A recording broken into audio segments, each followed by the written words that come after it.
something must be done. But we cannot lose the Inquisition now. We stand on the brink of war with the Canary. Yes, because this Solus I can hear talking, but it still loads for me. The Inquisition did not cause this threat. We informed the Summit of the danger. The danger posed by Canary spies inside your organization. Without our organization, I doubt you would be alive to complain. No one has forgotten what you have done.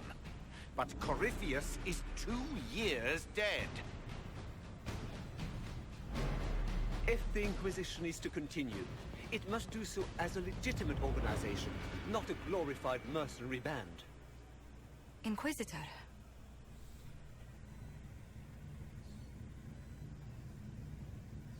Efforts against Solus will be stronger, but risk corruption. Sir Divine Victoria, efforts against Solus will be stronger, but risk corruption. Will Sir Divine Victoria, efforts against Solus will be stronger, but risk corruption. Disbanded, efforts against Solus will be weaker, but more secure. Will be disbanded. Efforts against Solus will be weaker, but more secure. Inquisition will be disbanded. Efforts against Solus will be weaker but more secure.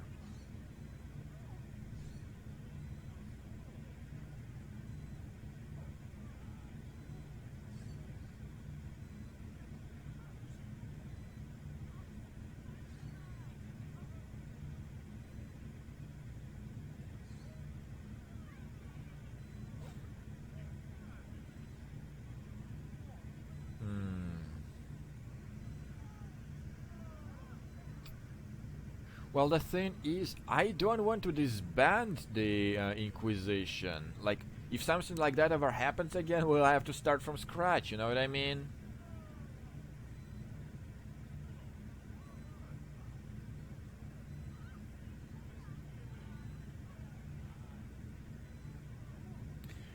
I think this is probably the best answer I can get with this. You all know what this is. A writ from Divine Justinia authorizing the formation of the Inquisition. We pledge to close the breach, find those responsible, and restore order, with or without anyone's approval. I'm proud to say we accomplished that goal. We will honor the sacrifices of those who gave their lives in defense of what we stood for, and still stand for. Because our work is not done. Where we led in war, we will now serve in peace. The Inquisition will act as Divine Victoria's personal honor guard. Answering directly to her, we will transition from a military force into a peacekeeping organization. My own adventuring days may be done, but the Inquisition and its mission will continue. So, wait, did I cut off my hand just now? Is it to keep, to remove the anchor from me?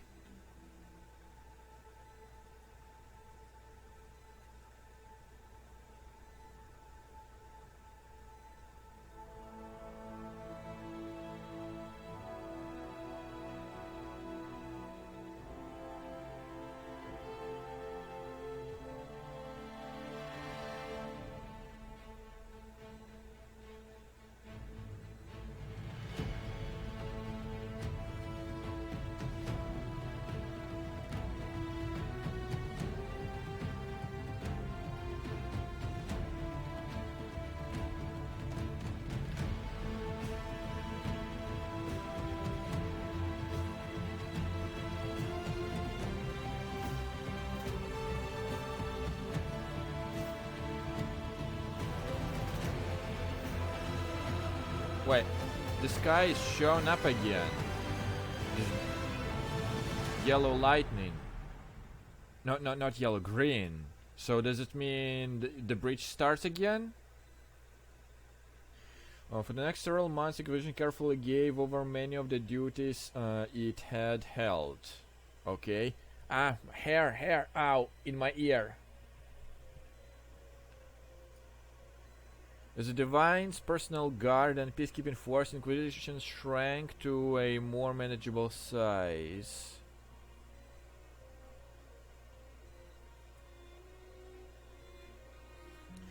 Many who had served went home, though the remaining force was still enough to give pause to any who might threaten Divine's plans. Alright. So we keep existing.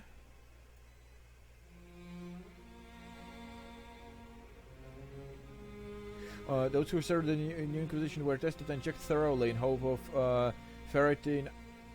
Ow! I couldn't read. With Dragon's Birth disrupted and any hope of sweet victory dashed, retreated back to the north.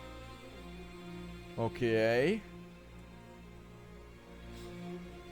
Few knew what debates were waged in Parvalen, but not long after Exalted Council, the Kunari launched new attacks against Tevinter. Okay. The aggression caught the already unstable Empyrean off guard. Tevinter was soon mired in a war many feared could spread across Thedas. Okay. The Exalted Council remained intact, advising Divine Victoria on important matters. Cassandra served for several years.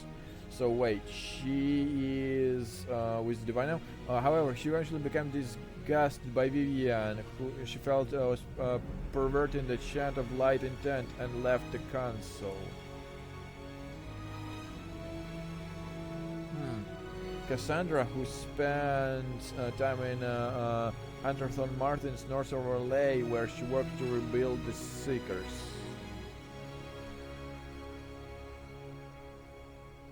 For the time, the new Seekers remained reclusive, showing no interest in the worldly affairs and working to a purpose few outside their order could guess.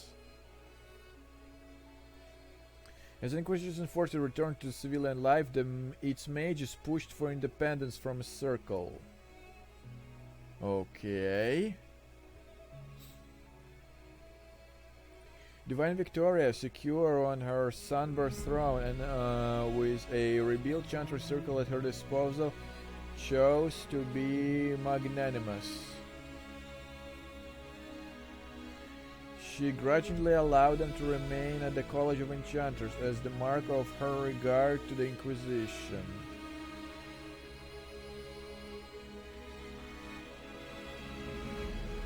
For the next few years, the College and the Circle coexisted peacefully, if barely. Uh-oh, I don't like the sound of that.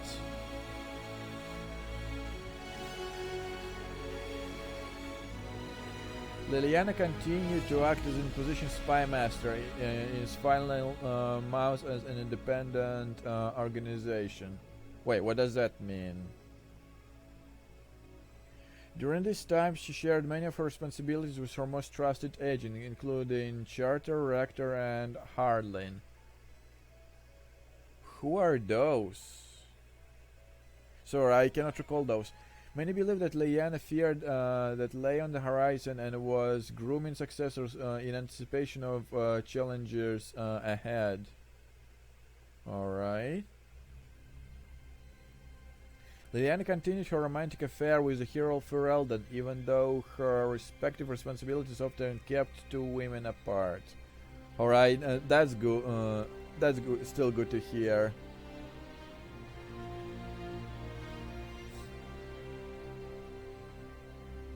Whether she could spare a time, Liliana would join her love at the villa at Waking Sea, the house from Liliana's childhood. Ah, that's nice. Those days were deeply cherished, for both saw the troubles that were to come.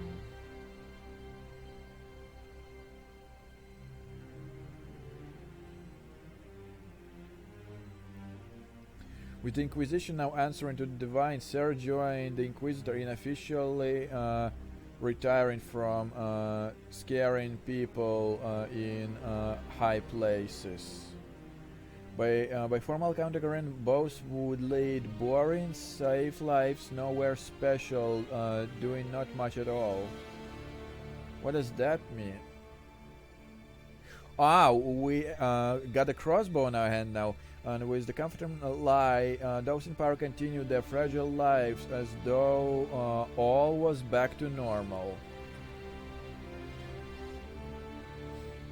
Meanwhile, Red Jenny, an entirely separate person, not all collectively embodied by Sarah, the Inquisitor, and the countless friends,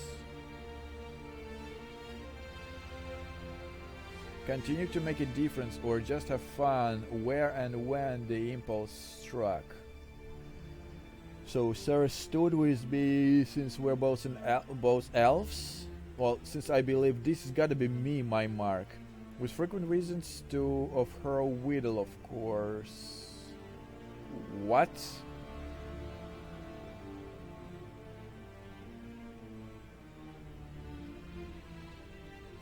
Varric took up the role of Viscount again, and with help of his friend Hawk, rebuilt Kirkwald's damaged infrastructure.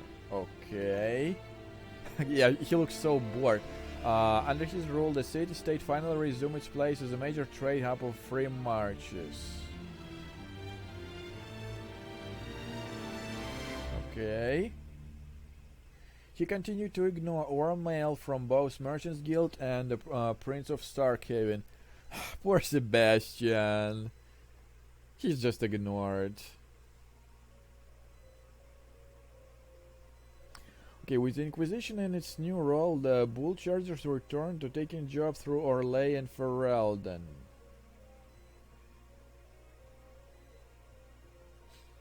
Alright. Fighting demons and clearing out the remains of Venatori forces, the Iron Bull did his part to restore order to Thedas. Alright. After Inquisition transitioned to a peacekeeping role, Cullen continued to serve as commander to its forces. Alright.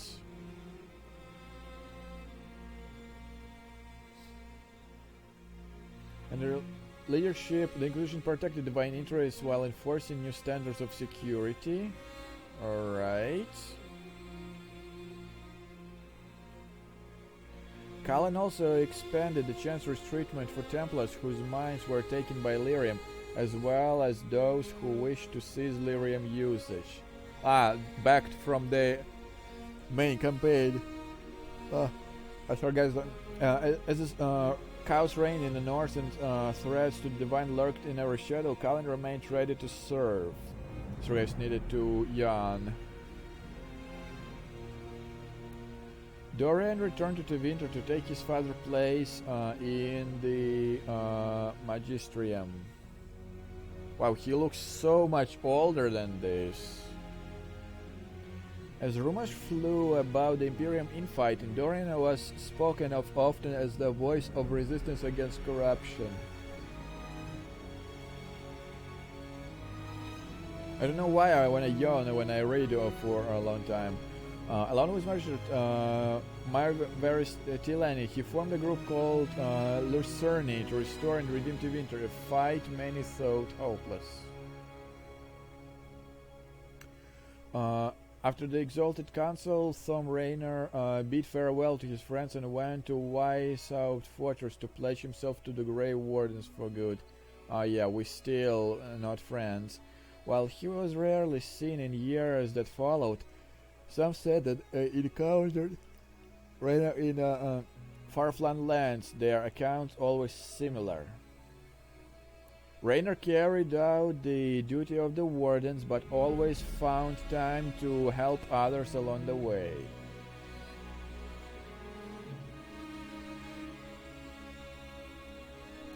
Sometimes he served as a shield for defenseless, other times he spread simple cheer among children with gift of small carved toys.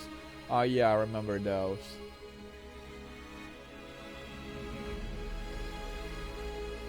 After easing Inquisition transitions into the Chantry, Josephine returned to Antiva and her family.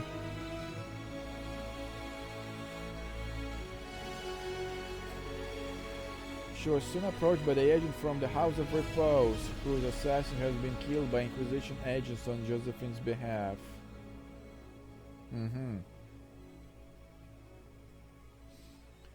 Far from being offended, the House of Repose was inquiring as to whether Josephine might need of their services.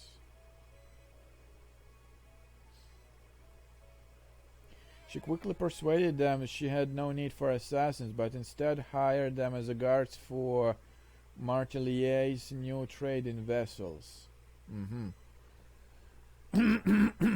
My throat is parched though, sorry. Rivani pirates looking to rekindle the ancient feud soon learned that ships were not lightly boarded and her house prospered greatly.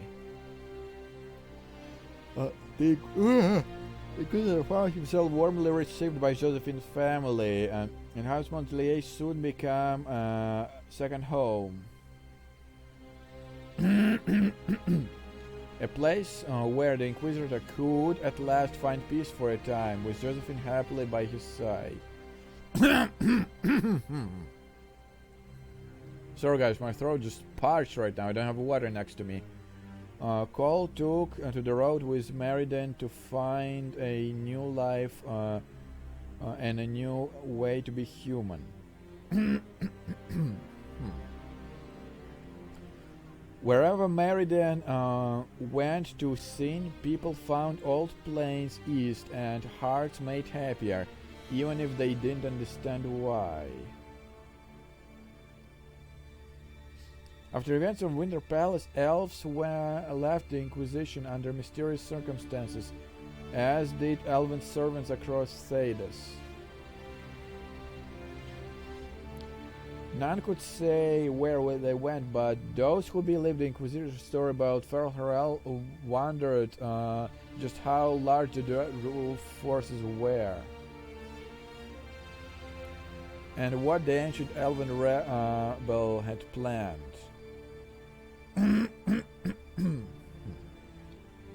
That's disappointing, to be honest.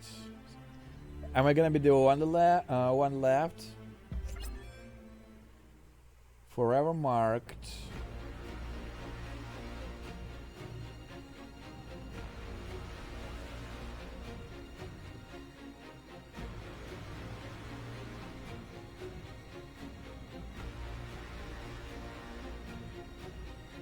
My agents have found nothing.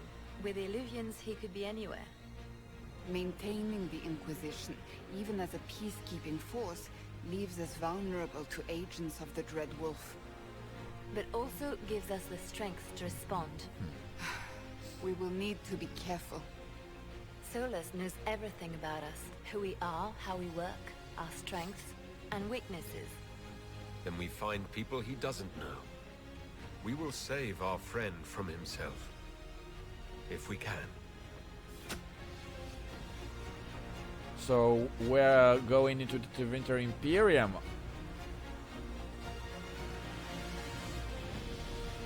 Well, it looks like this is going to be the case. Oh my god, everyone. We are finished. We have finally finished the whole saga of the Dragon Age Inquisition. And boy did I enjoy my part in it, honestly. Like, as the continuation of my impressions back from the main game, I enjoyed it greatly. The thing is, though, it is, like, you know, an unrefined diamond, if I can put it this way.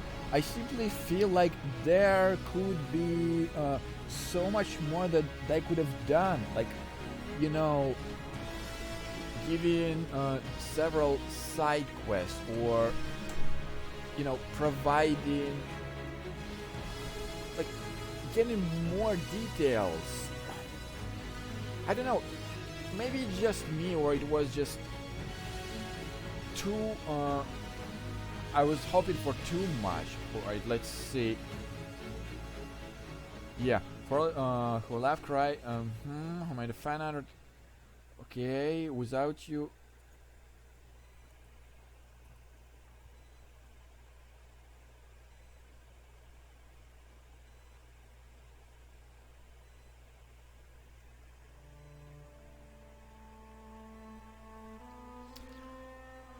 Yep. It is officially over, everyone. While I am sad that this adventure has come to an end, I enjoyed it thoroughly, and I think it was worth adventure and a worth let's play. So now the couple parting words before we leave the game. As you guys have noticed, for the last couple months or so, I have some troubles in keeping up with this schedule, since I literally don't have that much of the free time anymore. So personally, I am not sure it would be a good time for me to start another huge let's play of the Fallout 4, which I had planned initially. Not until I find some persistent schedule where I can just chip off some of my free time to dedicate just to that, since this is my hobby and I simply do not want it to end like this. So my thoughts on this is I either continue with the Life is Strange to finish off the last episode to it, or I would switch to something not as lengthy.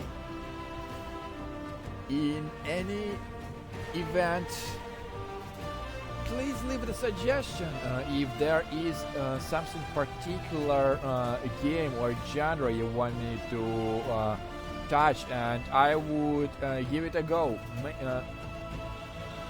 Maybe not necessarily as the full-fledged let's play, but gonna give it a try.